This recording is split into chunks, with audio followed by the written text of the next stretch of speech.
네.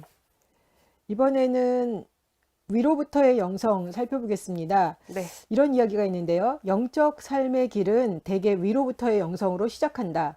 그런데 이 길을 걷다 보면 누구에게나 반드시 위로부터의 영성을 아래로부터의 영성과 접목시켜야 하는 때가 온다.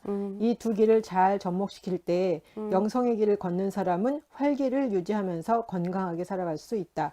그렇지 않을 때 내면 세계에 분열이 일어나 병들게 된다. 영적 길을 걸어가는 사람은 자신이 놓여있는 구체적인 현실을 진지하게 바라보아야 하며 위로부터의 영성을 추구하는데 이 구체적인 현실을 충분히 고려해야 한다. 그리할 때 변화와 진보가 가능하다. 아까 이제 저희가 이야기한 것처럼 네. 신앙생활을 시작하는 건 아마 위로부터의 영성이 있기 때문에 가능하죠. 가능한 것 같아요. 네, 맞아요. 근데 이제 거기에만 집중하고 자기의 현실을 보지 못한다면 내부에 계속 분열이 일어나니까 그렇죠, 맞아요. 분열이 일어나고 어려움을 겪고 이렇게 성장하지 못한다. 그래서 이상과 현실의 그 접목이 필요하다라는 이야기를 하고 있습니다. 네, 맞아요.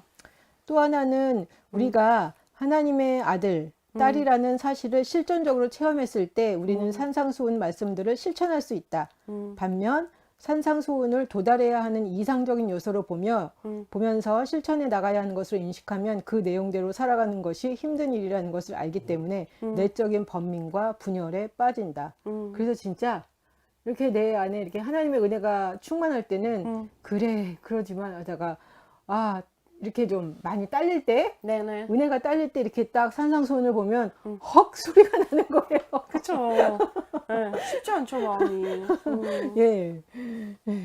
약간 올가미처럼 느껴질 때가 많잖아요. 그렇죠. 사실은. 그렇죠. 내가 이렇게 도달해야 될 목표라고 생각하면 정말 가도 끝이 없네? 이런 그렇죠. 느낌이잖아요. 그렇죠. 네.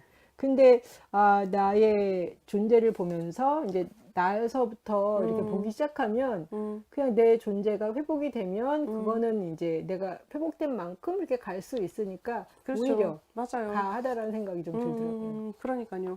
내 속에 무엇이 채워져 있느냐에 따라서 자연스럽게 흘러가게 하는 게 바로 그렇죠. 아래로부터의 영성에서 추구하는 부분인 거잖아요. 그렇죠. 그런데 이제 그 한 가지 아까 전에 선생님이 얘기하셨던 것처럼 위로부터의 영성이 되게 중요하고 우리에게 긍정적인 효과를 주기는 해요. 왜냐면 우리가 내가 절대자를 잘 믿으면 저렇게 살 수도 있겠구나라는 희망도 주잖아요.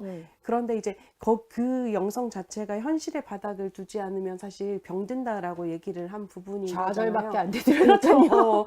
이게 있는 거예요. 정말 중요한 게 뭐냐면 내 속에서 그냥 채우는 것에만 급급하지는 말아야 된다라는 거죠. 그죠. 채우고 나면 자연스럽게 이제 흘러 넘치게 해주는 것, 그게 이제 위로부터의 영성과 아래로부터의 영성의 접점이다. 예. 그게 우리 삶의 목표가 되어야 된다라는 생각은 하게 되더라고요. 결국은 위로부터의 영성과 아래로부터의 영성이 잘 조화를 우리의 그렇죠. 삶 가운데 이루어야 맞아요. 되는 것 같아요. 근데 제가 보기엔 우리나라에서 많은 때 그 보면은 뭐 시작할 때에도 그렇게 신앙을 시작할 때도 그렇지만 위로부터의 영성이 너무 많이 강조가 돼서 그렇죠. 사람들의 그 어떤 인간성이 잘 이렇게 발현되지 않고 어떤 분이 그런 얘기를 했어요.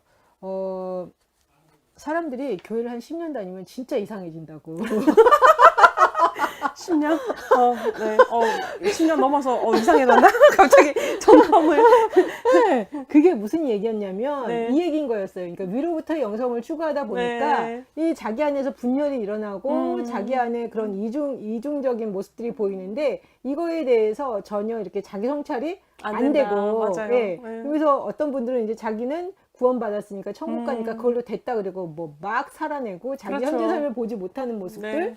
또 하나는 뭐 이렇게 그 위로부터의 영성을 추구하다 보니까 자기가 없는 거예요. 그렇죠. 자기가 없어서 정말 하나님을 믿는다고 하지만 맨날 질질거리며 이제 힘들어하면서 낑낑매면서 하는 신앙생활. 그래서 오히려 신앙생활 하기 전보다 이렇게 사람이 더 좋아지는 게 아니라 안 좋아지는 모습들을 맞아요. 이렇게 보면서 네. 신앙생활 잘못하면 한 10년 지나면 진짜 사람 이상해진다고 그 얘기를 맞아요. 하는데 네. 와 진짜 좀 그랬어요.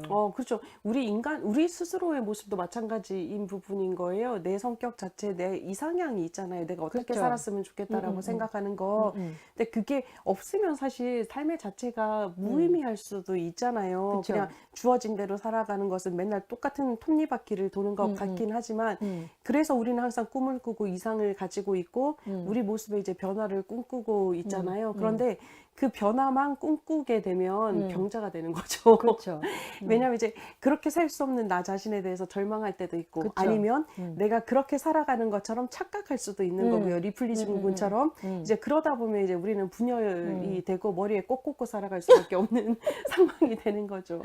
그래서 저는 왜 그 BTS가 네. Love Yourself 이야기를 하잖아요. 어. Love Yourself라는 그 노래가 되게 이제 아. 전 세계적으로 굉장히 이렇게 막 많이 퍼졌는데 네. 그 Love 아. Yourself라는 게 아마 각 사람들마다 생각하는 게 다 좀 다를 거예요. 네, 그렇겠죠. 맞아요. 다 네. 굉장히 다르지만 저는 이제 크리스찬으로서 이렇게 다른 크리스찬들한테 이제 이야기하고 싶은 거는 자신을 좀 긍휼히 여겨주고 불쌍히 여겨주고 정말 그 높은 이상을 갖고 바라보고 가는데 현재 내 모습이 그렇지 못하지만 네. 내가 할 수 있는 건 아니지만 내가 나를 사랑하고 나의 그런 연약한 모습을 품어주기 시작할 때 사실은 우리는 네. 아래로부터 하나님 앞에 이렇게 나갈 수 있잖아요. 맞아요. 예, 그래서 그런 것들에 우리가 좀 네. 열심히 좀 자기 자신을 좀 새롭게 보고 발견하는 필요가 있지 않나라는 생각이 들었어요. 맞아요. 되게 중요해요. 갑자기 BTS 얘기해서 응. BTS가 뭐지?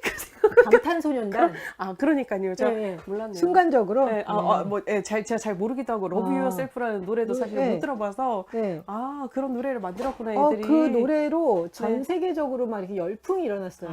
네, 제가 그러니까 이 무지해서. 청소년들이 왜 전 세계 청소년들이 네. 왜 그 노래에 열광할까라는 이야기를 하더라고요. 당연하죠. 나를 사랑하라라고 네. 아무도 그렇게 메시지를 전하지 긍정적으로 않으니까. 예. 던지지 않죠. 대부분 이제 나를 사랑하라라고 얘기하는 거를 들어보면 이기적으로 살아라. 네가 이제 방종을 이야기하는 경우가 많잖아요. 그쵸. 원하는 대로 예, 삘 예, 꽂히는 대로 살아라라고 예. 얘기하는데 예. 그런 개념의 가사는 아닌가 보네요. 그렇죠. 근데 정말 저는 뭐 사람들마다 자기 자신을 사랑하라는 게 약간 이렇게 이해의 폭이 다를 수는 네, 있지만 맞아요. 저는 지금 저한테 love yourself, 너 자신을 사랑하라는 거는 제 자신의 연약함, 부족함을 품고 가는 거. 네. 그걸 이렇게 봐주고 내가 정말 이렇게 하나님의 시각으로 나의 연약함과 부족함을 긍휼히 여길 수 있는 그런 눈을 갖는 게 나를 사랑하는 거다라는 생각이 저는 들거든요. 좋습니다. 예. 네.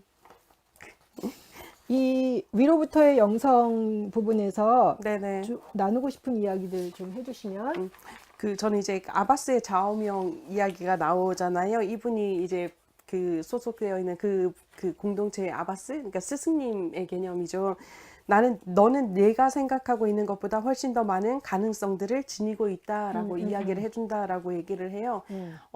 이것도 되게 좋다라는 생각을 한 거예요. 무슨 말이냐면, 우리가 사실 우리를 사랑하고 우리를 이제 긍휼히 여기고 우리를 받아들여 주는 것도 되게 좋잖아요. 그런데 이게 어느 정도 한계가 되면 사실은 또 진짠가? 라는 의심이 스물스물 올라오기 시작하거든요. 왜냐하면 어떤 느낌이 드냐면 언제까지 어느 정도까지 나를 받아줘야 되지라는 생각이 드는 거예요. 채워지지 않을까요? 계속 사랑해주면? 안 채워질걸요. 왜냐면 사람은 되게 끝이 없는 존재더라고요. 그러니까 저도 이제 계속 이제 못마땅한 부분이 항상 있는데, 누군가 제3자, 이제 정말 긍정적인 눈을 가진 제3자가 너의 가능성이 있다, 너에겐 더 훨씬 많은 좋은 점이 있다라는 것을 발견할 수 있는 코멘트 정도만 해준다면 되게 은총받은 삶이 될 수도 있겠구나라는 생각을 또 하게 되었고요. 그렇다면 우선은 나에 대해서는 난 잘 모르겠지만 어쨌든 내가 제3자에 대해서는 이런 눈을 발견할 수 있는 은혜가 있었으면 좋겠다라는 생각이 들더라고요. 가능성. 되게 좋아요. 저 네. 가능성이라는 말 그렇죠. 자체가. 네. 누구나 다 가능성은 있잖아요. 네, 맞아요. 그러니까 비판의 시각으로 보지 않고 그냥 그 사람을 정말 이렇게 사랑의 눈으로, 긍휼의 그쵸. 눈으로 보면 그 사람이 얼마든지 펼쳐나갈 수 있다는 걸 그러니까요. 볼 수 있으니까 네네. 결국은 서로 좀 격려하고 살았으면 좋겠어요. 그렇죠. 그럼 이제 발화할 수 있는 그렇죠. 토양이 되잖아요. 예전에 어떤 광고 중에서 아이들이 책가방을 메고 막 간단 말이에요. 가는데 거기 그렇게 나와요. 누구나 가능성의 씨앗을 가지고 태어납니다라고 얘기를 하거든요.